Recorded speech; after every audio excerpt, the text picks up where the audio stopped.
Alô, galerinha, tô aqui de novo e agora é para exercício. Vamos arrebentar de exercício aqui, fazer uma bateria bacana para você ver como que todo esse assunto que nós acabamos de estudar é cobrado pela banca Fundação Carlos Chagas. Vamos nessa? Começando, ó.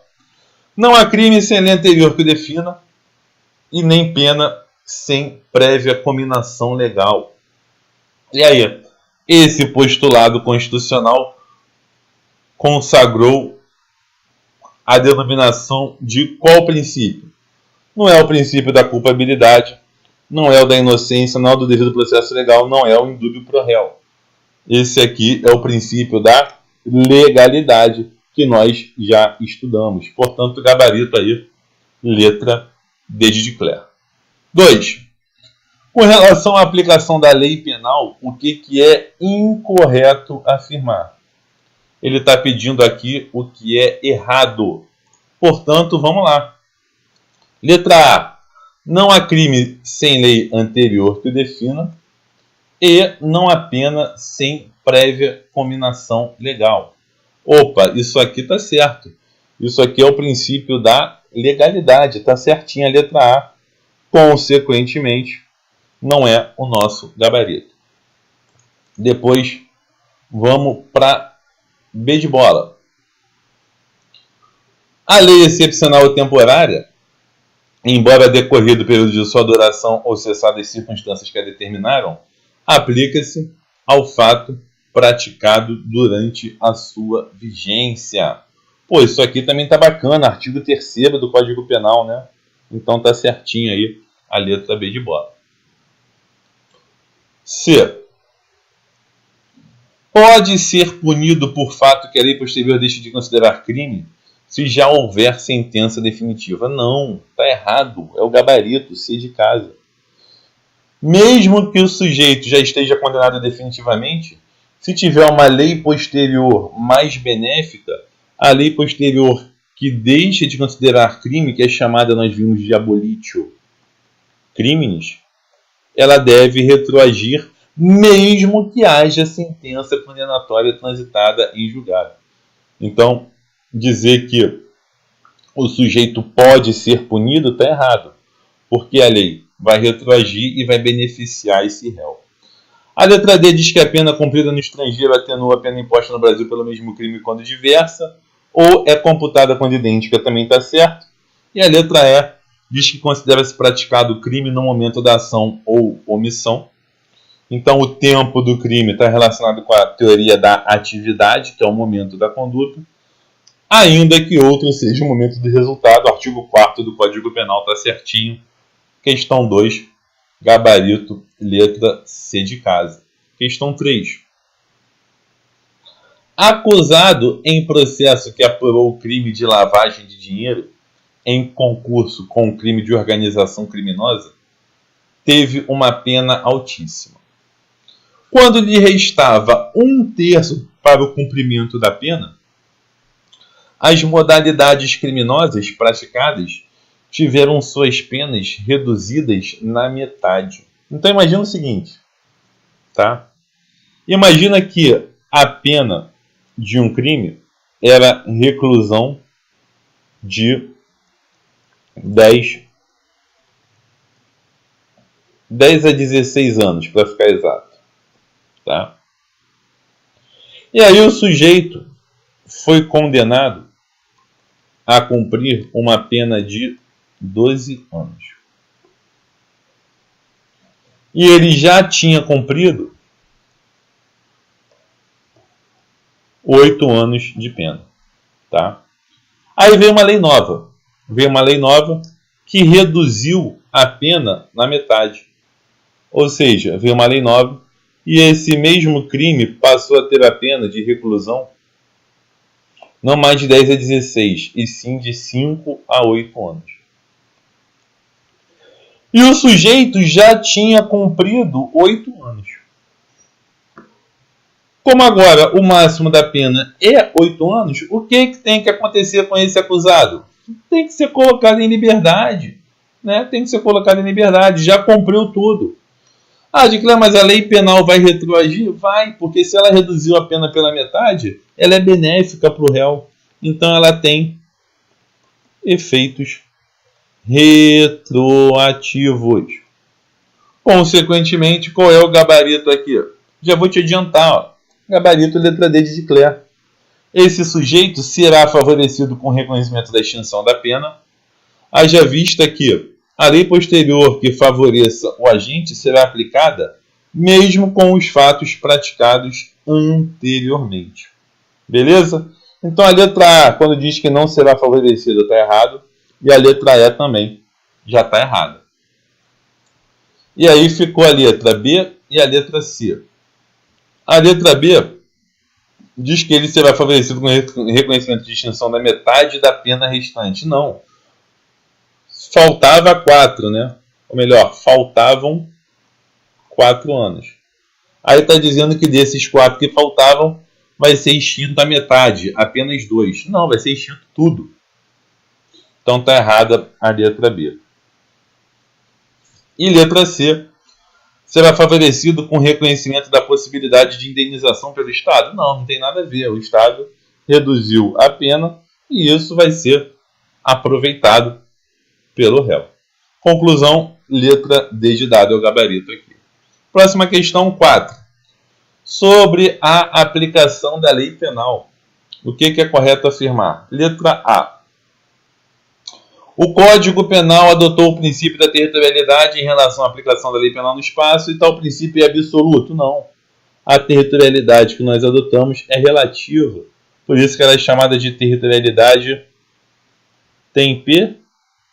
temperada. Beleza? Letra B de bola. Transitada em julgado a sentença condenatória, compete ao juízo do conhecimento a aplicação da lei mais benigna. Isso aqui está errado, não costuma cair para a área fiscal, mas vale você saber que é o juízo da execução e não do conhecimento. Letra C. A lei aplicável para os crimes permanentes é aquela vigente quando se iniciou a conduta criminosa do agente? Não, falou em crime permanente ou crime continuado, você tem que lembrar da súmula 711 do STF. Né? Vai se aplicar a lei mais grave desde que o início da vigência dessa lei ocorra antes de cessar a permanência ou a continuidade do delito. Então, diz que é aquela vigente quando se iniciou a conduta, está errado esse ponto aqui. Letra D. Quando a abolitio criminis se verificar depois do trânsito em julgado da sentença penal condenatória, extinguir-se-ão todos os efeitos penais e extrapenais da condenação. Olha só, imagina um sujeito que praticou um crime de homicídio e aí na esfera penal ele foi condenado à reclusão de 10 anos. Homicídio não é um bom exemplo, deixa eu mudar isso aqui. Homicídio não é um bom exemplo. Vamos pensar em qualquer outro crime aí, um crime mais leve, que não seja homicídio. O sujeito praticou um crime qualquer, um crime X, e foi condenado à pena de reclusão de 10 anos, e foi condenado também a uma indenização na esfera civil. Tá? Na esfera penal, reclusão de 10 anos, e na esfera civil foi condenado a uma indenização. E aí vem uma lei nova dizendo que o fato X não é mais crime.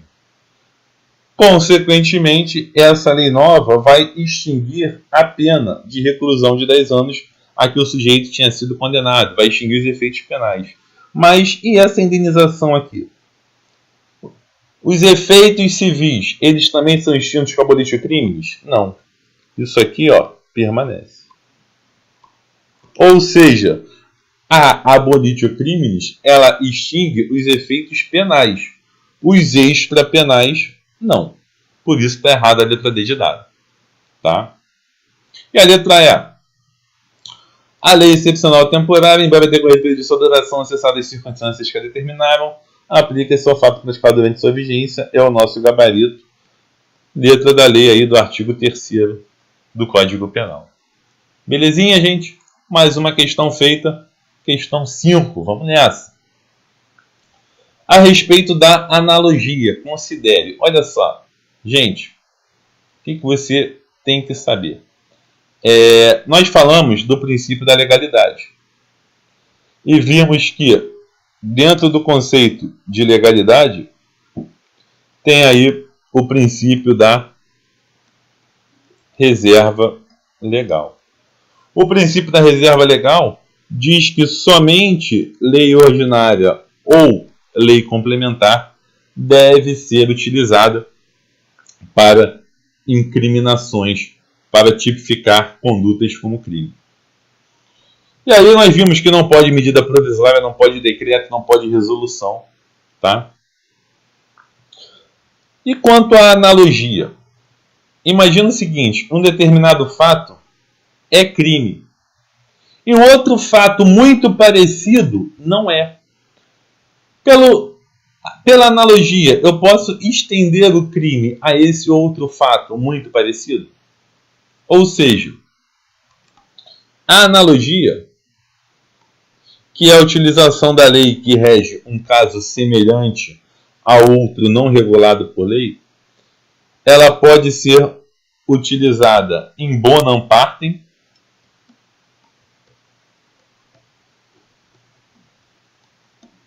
ou in malam partem. A analogia in bonam partem é aquela que favorece o réu. In malam partem é aquela que prejudica o réu. Diante desse caso, o que acontece? A analogia in bonam partem, ela é aceita em nosso ordenamento jurídico. O que seria, por exemplo, uma analogia in bonam partem?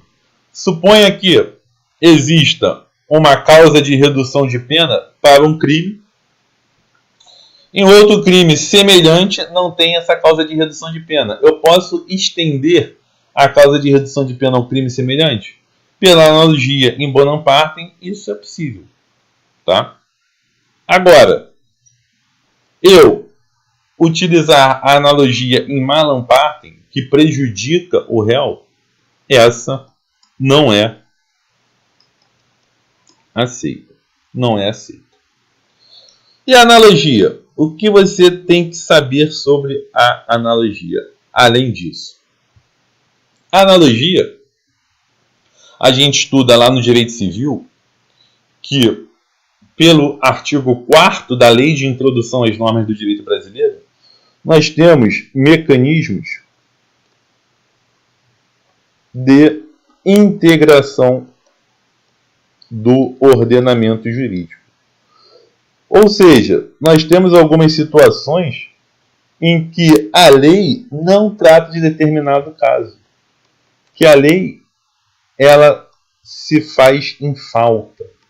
E aí, na falta da lei, o juiz tem que utilizar os mecanismos de integração do ordenamento jurídico. Que mecanismos são esses? A analogia, os costumes e os princípios gerais do direito. Conclusão: a analogia é uma forma de autointegração da lei.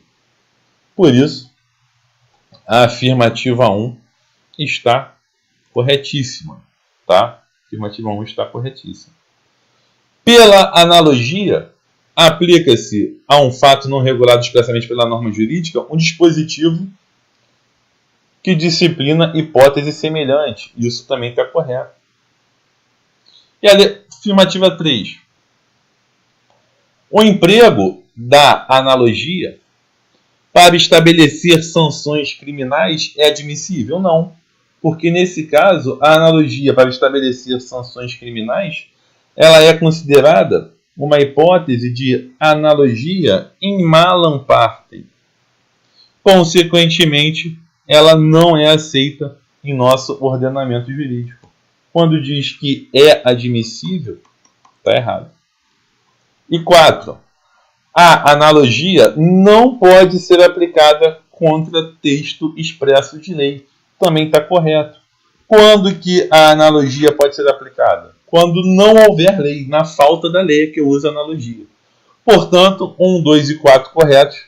Gabarito aqui, letra B de bola. Beleza?